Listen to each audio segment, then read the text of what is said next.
How's it going, everyone? Today's video is going to be changing an alternator on a 2008 NC Miata.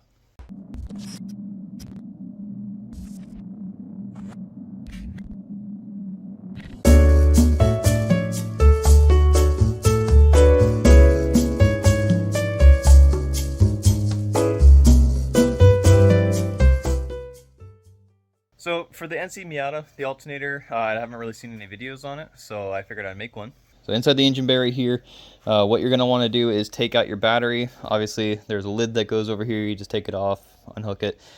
Negative and positive, unhook those. Battery box needs to come out, so there's 4 bolts down there. 1, 2, 3, and 4. Yes, this one has a bunch of crap in it, but I'm going to clean it out. Once you get that done, there is a ground clip right here that clips in this way. Just use a flathead on this side and pop the top and bottom and slide it out. And then once you get that out of the way, you can go ahead and pull the box out. Looks like there might be 2 more clips down there on the main harness right there. I pulled the box like up and out this way and tilted it towards the driver's side, and you can get to this back side to pull with a flathead these clips in on both sides, and then it'll just pop out. But once you get the battery box out, 14 millimeter, and then relieve the tension on the tensioner, which is the bottom pulley right here. Go ahead and put a ratchet on that. It's a 14 millimeter. I believe you turn to the right to relieve tension on the belt. We can take the belt off. And then there's 2 bolts on the top that's fixed mounted, so there's only the auto tensioner. So top bolt right behind there, you can kind of see it. And then the bottom bolt is right below here, right there. You can see it. And then we can go ahead and take the alternator off. I'm not messing with the electrical harness, which runs underneath it right here, until I pull the alternator out, and then hopefully I get to the backside to get to those connections, and then I'll just plug the new one in before I put it back in. Basically what I went ahead and did is took the belt off, which you put the 14 with the ratchet over here, you turn it to the right, relieves belt tension, can pop the belt off. I just tucked it underneath the bottom pulley of the tensioner. Once you get that done, top bolt, bottom bolt, 14 millimeter with the ratchet. Ratchet fits right on top of there. I hit it with the sledge that way, so it broke the bolt loose, and I was able to back it out by hand. It does hit the frame, so you can't pull it all the way out. And then the bottom bolt, I was able to use the ratchet like this above this support piece right here, and a breaker bar, or a ghetto bar, whatever you want to call it, and pull it up this way to break that bottom bolt loose. So after wiggling this alternator in place a lot, obviously it won't break loose. And the plus side of having a new alternator already ready to go in is that you can actually look at it. And if you look at it,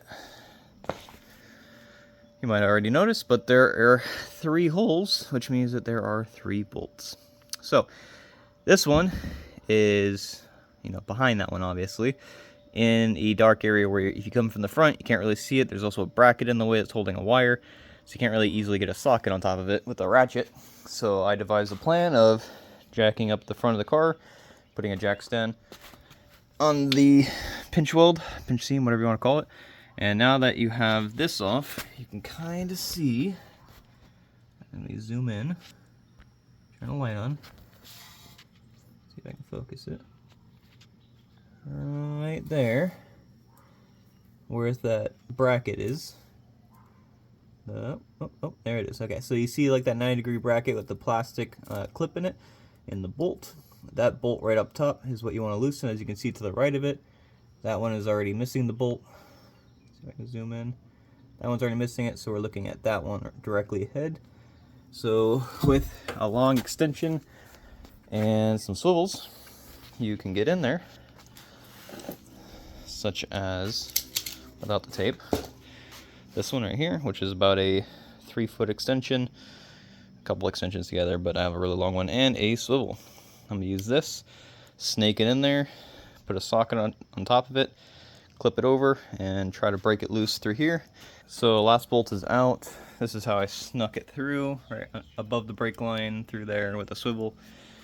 Worked good, didn't need an impact. Now I'm going to go ahead and fish the alternator out of there.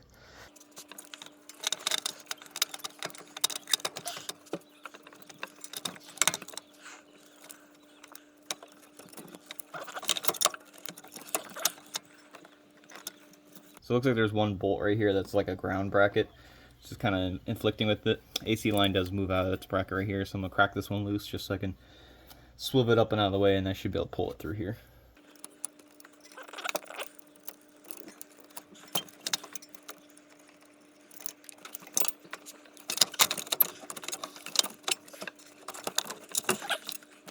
So once you get to an alternator like this, this is kind of how we're fishing it through.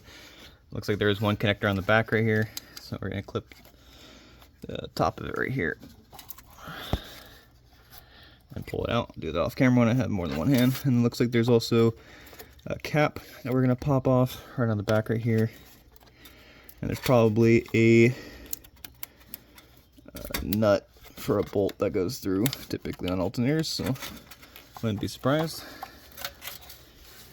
Sorry, I can't do this very well with one hand. Okay, so that's the cap, which I think just broke, but is what it is. I think no one comes with it.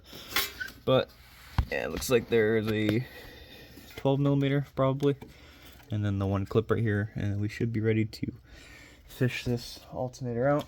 Probably gonna need to transfer this back housing because I don't think the new one comes with it.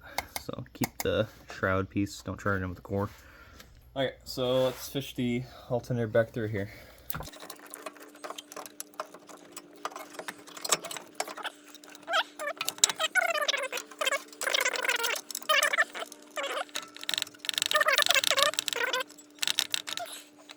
Okay, so alternator is loosely put back in. I did put all 3 bolts in, and I didn't tighten anything yet, so there's still a lot of flex to it. You want to put all 3 bolts in first before tightening anything down, because if you tighten 1 down or 2 down, you might not be able to get the 3rd one lined up. So make sure you get all 3 lined up. Try not to mar your pulleys. This one's plastic down here, which I did get a little mar on. You don't want it to eat up your belt or anything. And then this one as well.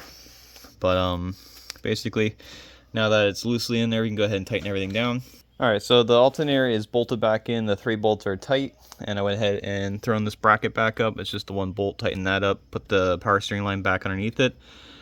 Zip tied the power steering line and the electrical line out of the way, just so they don't rub on anything. This is how I routed everything, should be fine. Now we can go ahead and put the tensioner back into the right position, and take the belt from down here and go ahead and sneak it over top. And then we can go ahead and put the battery box back in and the battery, and should have good voltage.